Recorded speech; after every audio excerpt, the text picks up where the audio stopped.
हिमालहरू विशाल सुन्दर र प्रकृतिको शक्तिशाली स्वरूप हुन्। तर यी मनमोहक हिम श्रृङ्खलाहरूको पछाडि मानव शरीरका लागि केही अनौठो चुनौतीहरू लुकेका हुन्छन्। सास फेर्न गाह्रो हुनेदेखि होस हराउनेसम्म लेक लाग्नु यानि हाई एल्टिट्युड सिकनेस एक बेवास्ता गरिएको सार्वजनिक स्वास्थ्य समस्या हो। नमस्कार, म डाक्टर रेहन प्रधान, एमडी मेडिसिन विशेषज्ञ, र आज हामी हिमाल होइन, मानव विकास र अस्तित्वको विज्ञान चढ्नेछौँ, जहाँ प्रकृति र मानव शरीर बीचको सङ्घर्षमा जीवन र मृत्युको प्रश्न उठ्छ। हरेक दिन लाखौँ मानिसहरू हिमाली क्षेत्रमा बसोबास, काम वा यात्रा गरिरहेका हुन्छन्। प्राय यो थाहा नै नपाए कि यसले स्वास्थ्यमा कति गहिरो प्रभाव पार्न सक्छ भनेर। प्रकृतिले शरीरको सीमाहरू त्यस्ता तरिकाले परीक्षा लिन्छ जुन तपाईँले सायदै सोच्नु भएको होला। हिउँले ढाकिएको चुचुरो, त्यहाँको शान्त वातावरण र मन नै लोभ्याउने दृश्यहरूले केवल आनन्द मात्र होइन, तपाईँको स्वास्थ्यमा पनि गहिरो असर पार्दछ। जब हामी समुद्री सतहबाट 2500 मिटर वा 8000 फिट माथि पुग्छौँ, हावा पातलो हुन्छ र हरेक उचाइसँगै अक्सिजनको मात्रा घट्न थाल्छ। हाम्रो शरीरको कोशिकाहरूलाई राम्रोसँग काम गर्न अक्सिजन अत्यावश्यक हुन्छ। सास फेर्न गाह्रो हुनु, टाउको दुख्नु, वाकवाकी लाग्नु र चक्कर लाग्नु सबै अक्सिजन कम भएका सङ्केतहरू हुन्। तर प्रश्न उठ्छ, हिमालमा पुस्तौँदेखि बसिरहेका मानिसहरू यी कठिनाइहरूको बावजुद कसरी बाँच्न सके त? उत्तर हो एड्याप्टेसन वा अनुकूलन। पहिलो एड्याप्टेसन भनेको थप अक्सिजन तान्न छिटो छिटो सास फेर्न थाल्नु हो। सास दर बढेको केही दिनपछि नै शरीरले अधिक रातो रक्तकोष यानि रेड ब्लड सेल बनाउन थाल्छ। फलस्वरूप अक्सिजन बोक्ने हिमोग्लोबिनको मात्रा र रगतको बाक्लोपन बढ्न जान्छ। तसर्थ पहाडी क्षेत्रमा बसोबास गर्ने मानिसहरूको हिमोग्लोबिन प्राकृतिक रूपमा उच्च हुन्छ। केही हप्तामा शरीरले ससाना रक्तनलीहरू निर्माण गर्छ जसले अक्सिजन वितरणमा थप सुधार ल्याउँछ।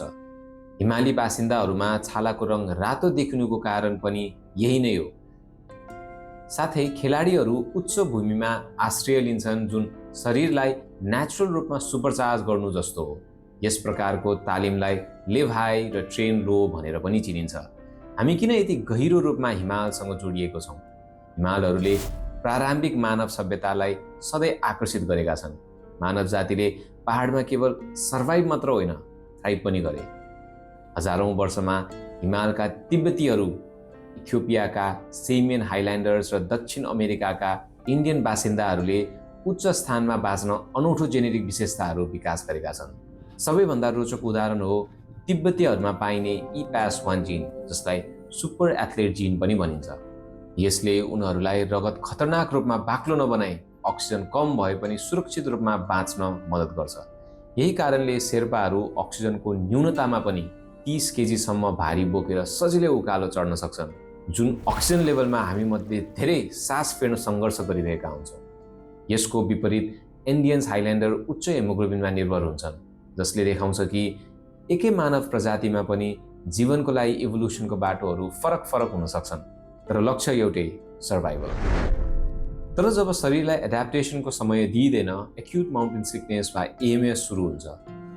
यो उच्च स्थान पुगेको केही घन्टामै सुरु हुनसक्छ र अवस्था चाँडै गम्भीर बन्न सक्छ। हेप यानि हाई एल्टिट्युड पल्मोनरी इडिमा र हेस यानि हाई एल्टिट्युड सेरेब्रल इडिमा दुवै घातक हुन्छन् यदि चाँडै चिन्ह र उपचार नगरेमा। हेपमा फोक्सोभित्र पानी भरिन्छ, मानव भित्रैबाट डुबिरहेको जस्तो हुन्छ। सुरुमा सुक्खा खोकी, त्यसपछि थकाइ र सास फेर्न गाह्रो हुन्छ। यसले भने मस्तिष्कमा असर गर्छ, जसमा गम्भीर टाउको दुखाइ, चेतनामा कमी हुनु र कोमासम्म देखिन सक्छ। यी दुवै अवस्थाहरू पूर्ण रूपमा स्वस्थ व्यक्तिमा समेत देखिन सकिन्छ, विशेष गरी चाँडै उचाइ चढ्दा। लेक नलाग्नको लागि एसिटाजोलोमाइड वा डायमोक्स एकमात्र FDA स्वीकृत औषधि हो, जसले सास फेर्ने गति बढाउँछ। यसलाई डाक्टरको सल्लाहमा मात्र प्रयोग गर्नुपर्छ। गम्भीर अवस्थामा एक्युट माउन्टेन सिकनेसको वास्तविक उपचार भनेको अक्सिजन र ओह्रालो चढ्नु नै हो। हाम्रो शरीरमा अक्सिजन कम हुँदा एक अद्भुत जेनेटिक स्विच काम गरिरहेको हुन्छ, जसलाई HIF1 यानि हाइपोक्सिया इन्ड्युसिबल फ्याक्टर 1 भनेर चिनिन्छ। यसको एक्टिभेसनले नै रातो रक्तकोष र रक्तनलीहरू बनाउन सङ्केत दिन्छ, जसले शरीरलाई एड्याप्ट गर्न मद्दत गर्छ। तर HIF1 उचाइमा बाँच्नको लागि मात्र होइन, यो हाम्रो दैनिक स्वास्थ्यसँग जोडिएको छ। उदाहरणका लागि क्यान्सर रोगमा ट्युमर ग्रोथले आफ्नै रक्त आपूर्तिभन्दा छिटो बढ्दा कम अक्सिजनको अवस्था सिर्जना हुन्छ, जसले HIF-1 सक्रिय पारेर नयाँ रक्तनलीहरू बनाउन मद्दत गर्छ र क्यान्सरलाई बढ्न र फैलिन सहयोग पुर्याउँछ। त्यसैले हालको क्यान्सर अनुसन्धानको एक प्रमुख केन्द्रबिन्दु बन्न पुगेको छ HIF-1। त्यसै गरी यसले मुटु रोग र मृगौलाको स्वास्थ्यमा पनि महत्त्वपूर्ण भूमिका खेल्छ। आश्चर्यजनक कुरा के हो भने HIF-1 लक्षित औषधिहरू अहिले मृगौला रोगसँग सम्बन्धित रक्त अल्पता यानि एनिमिया अफ क्रोनिक किडनी डिजिजको उपचारमा प्रयोग भइरहेका छन्। यी औषधिले शरीरलाई पहाडको कम अक्सिजनमा बसेको जस्तै भ्रम गराउँछ, जसले नेचुरल एडाप्टेसनलाई सक्रिय गर्छ र रातो रक्तकोषको उत्पादन बढाउँछ। दुर्भाग्यवश नेपाल जस्ता देशहरूमा जहाँ हिमाली पर्यटन, उच्च उचाइका बस्तीहरू र धार्मिक तीर्थयात्रा लोकप्रिय छन्, त्यहाँ अझै पनि जनचेतनाको ठूलो कमी देखिन्छ। तर अचेतना कहिलेकाहीँ हिमालभन्दा पनि बढी खतरनाक हुन सक्छ। धेरैजसो मानिसहरूले सोच्छन् कि लेक लाग्नु विदेशीहरूलाई मात्र हुन्छ, तर सत्य के हो भने यसले स्थानीय बासिन्दा, गाइड, पोर्टर, तीर्थयात्री र बालबालिका सबैलाई असर गर्न सक्छ। विशेष गरी उमेरका कारण, पुरानो अरू रोग, वैकल्पिक औषधिमाथिको विश्वास र ज्ञानको अभावले गर्दा उच्च स्थानमा जाने तीर्थयात्री र श्रद्धालुहरू विशेष जोखिम समूहमा पर्दछन्। अब कुरा गरौँ पहाडलाई सुरक्षित रूपमा सामना गर्ने उपायहरूबारे।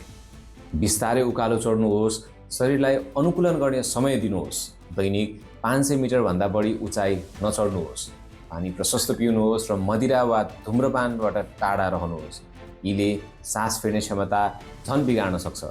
जडीबुटी औषधिहरूले हेप ठिक गर्दैनन्। औषधि प्रयोग गर्नु अघि सधैँ चिकित्सकसँग सल्लाह लिनुहोस्। आफ्नो शरीरले दिने सङ्केतहरू बुझ्नुहोस्। असजिलो लागेमा यात्रा रोक्नुहोस् र तुरुन्तै ओह्रालो झर्नुहोस्। हाम्रो शरीरसँग एडाप्टेसन गर्ने क्षमता छ, तर त्यसलाई पनि समय चाहिन्छ। उचाइमा बाँच्न केवल इच्छा होइन, ज्ञान, चेतना र विज्ञान चाहिन्छ। चाहे तपाईँ ट्रेकर, गाइड वा भक्त जोसुकै हुनुहोस्, जानकारी नै तपाईँको सबैभन्दा भरपर्दो गियर हो। किनकि पहाडमा प्रकृतिले सम्झौता गर्दैन, त्यसैले तपाईँ पनि आफ्नो जीवनसँग सम्झौता नगर्नुहोस्। यदि तपाईँलाई यो भिडियो जानकारीमूलक लाग्यो भने लाइक र सेयर गर्नुहोस् र प्रमाणमा आधारित स्वास्थ्य जानकारीका लागि सब्सक्राइब गर्न नभुल्नुहोस्। धन्यवाद। सजग रहनुहोस्, सुरक्षित चढ्नुहोस् र अर्को भिडियोमा फेरि भेटौँला।